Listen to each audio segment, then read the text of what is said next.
There's been a lot of turbulence in the aviation skies, particularly back home. So let's discuss what exactly this means for the individual players, for the industry as a whole. We've got Anant Singhal. He's team lead at CAPA India, as well as Mayur Milak, who is the Senior Vice President, Auto and Aviation at Asian Market Securities. Thank you both for taking time out and joining in. I wanted to, Anant, get in your view first, just from an industry perspective, and I'll dive straight into it. There have been a lot of issues related to the aviation industry of late. Flight cancellations, pilot resignations. I just want to understand what exactly this is indicative of for the Indian aviation sector. Do you think that we'll tide over it soon enough? Well, pilot resignations right now, before I answer your question, I'll have to provide some context. Right now, we have about 135 aircraft of Indian carriers that are grounded. Now, with that in mind, the pilot shortage that we would have expected is somewhat better, so to speak, because 135 aircraft are on ground. When these aircraft start flying again and new inductions come in, the challenge of pilot shortage will likely to go up, and a lot of airlines are expected to face challenges with this area. So right now it seems to be somewhat manageable, although lately because of the 40 resignations, about 80% of the schedule had to be cancelled. But overall, for the industry perspective, the issue of shortage of pilots is somewhat manageable. But when these aircraft start flying again, it'll start be creating challenges for the industry.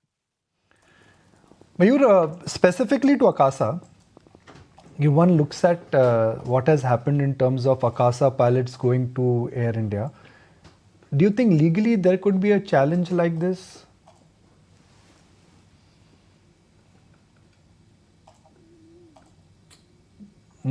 Mayur, would you like to respond to my question? Sure. So, typically this is an arrangement between the pilots and the company, right? I mean, we keep hearing these things in the past as well. To be very honest, what is really the outcome?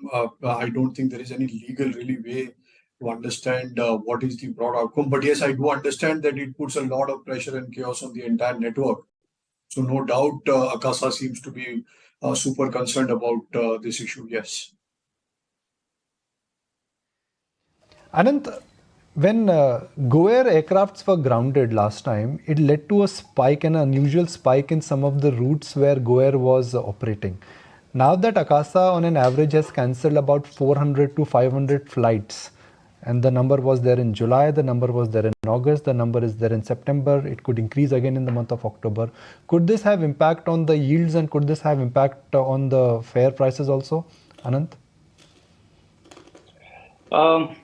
I missed some of what you were saying, but I assume you're talking about the flight cancellations and the impact that can have on fares. Am I right?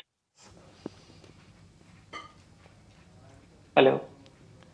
I think there is a bit of an audio problem there with Anant. Maybe we want to fix it up. But Mayur, can I encourage you to come in on that same point?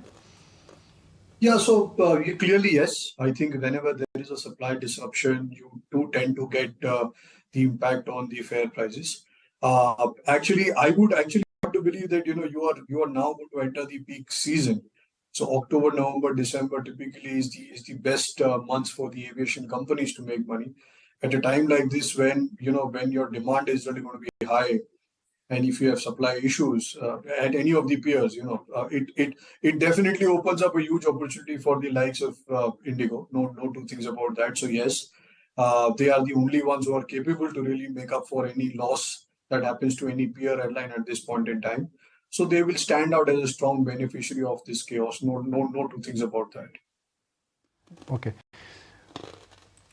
Mayur, in terms of the role, do you think, where do you think the entire aviation industry per se, Mayur, is headed? Do you think it will be a two-player market or it will be a four-player market? Because, Akasa will scale up. Jet, yes, no continues. GoAir may come back. So where do you see the dynamics of the aviation sector in India moving? Two large players and 2-3 small players, or it will be only two large players? That's it. End of the story. No, I think it is not good news. If any market is a duopoly market, to be very honest. So we are a growing industry. We are too small in terms of penetration at this point. So clearly, a two-player market is not the ideal theory. I mean, yes, as an analyst, as an investor of Indigo, I'll be happy, but for the long-term game to really, make sense, this industry has to have at least 3 to 4 players, each competing, so that the customers can really make the best out of this. So clearly, there is room for other players to come in, and we will always look forward for that to happen. So, Anant, I think wanted to get in your take on something that will impact the likes of you and me, the air ticket prices. We understand that owing to the shortage, etc., we're likely to see close to a 20 to 30% jump in airfares. Is that really what is estimated, even given the rise in crude oil prices? What are the estimates in terms of ticket fares over the next few months?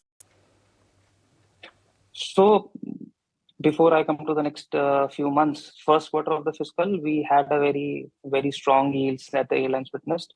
In the current fiscal, which is ending this month, there was a dip of about 15 to 17%. Coming to the next quarter that you are talking about, it again will be robust because the demand will increase. And there will be an upward swing we expect some upward swing in the fares and in the yields that airlines earn. So yes, that will be there. Okay, would you like to comment on that, Mayur, in terms of, some sort of an estimate as to owing to all of these factors, what could be the potential rise in air ticket prices? Is 20 to 30% a fair estimate, or is it a little bit unjustified? No, so if you talk in terms of RASK, so we saw at least Indigo make a RASK over ₹5 in Q1. Q2 is always a dull quarter, and typically Q3 is by far the best quarter for the industry. At the current scenario, even with crude prices going up, I clearly believe that to look at something like what they achieved in Q1 is the least minimum. So yes, clearly a 25 to 30% jump is very much on the cards. I will not be surprised if it goes even beyond looking at the demand that really happens in this festive season. Whoa, beyond 25 to 30% is what you're saying could be possible. That's not going to spell out good news for us. But Mayur, what about your outlook on SpiceJet maybe? Because it is a formidable second player in the industry, but market share has really dropped. CAPA could have a major role to play in that. What is the outlook when it comes to SpiceJet over the next few years? Because it's just not been able to revive its market share. There have been niggling issues one after the other. So officially, we do not have it under our coverage. But as far as the industry goes, I think, yes, you're right. They've lost a lot of aircrafts due to non-payment issues with the lessors. I remember from a fleet of, I think, 100 plus somewhere in FY19, they've come down to about 22, 25, which is almost cutting off more than two-thirds of its peak fleet size. So yes, trouble brewing at SpiceJet. I think they need to sort their financial issues with the earlier promoters as well. So a lot going on there. Clearly, they will not be in a position really, to take advantage of any chaos that would have either happened at the time of Go Air, or for that matter, even when Akasa seems to be in a little cancellation mode trouble. I think the only two guys who could really make something out of this is either the Tata Group through Air India Vistara or Indigo at this point. Okay. So, Anant, just wanted to understand, in your experience, have we actually seen any airline which has shut shop once they restarted their operations? Jet Airways continuously facing hurdles. Go First, how are you looking at operations faring on that front? So Jet Airways not starting till now is sad. Although we hear in the media that the resolution plan will get implemented soon once the payments are done. However, as far as Go is concerned, it's a great asset, so to speak. There's a lot of talk about many potential suitors that are interested. So if the process were to be completed quite quickly, then yes, a turnaround of Go seems feasible. However, I can't get into the specifics of that because, as you're aware, it's still an ongoing process. Okay, Anant, Mayur, both of you, thank you so much for taking the time out and joining us today on the show and giving us perspective on what's really happening with the Indian skies and quite a bit of turbulence. Be ready to dish out more for flight tickets going forward. On that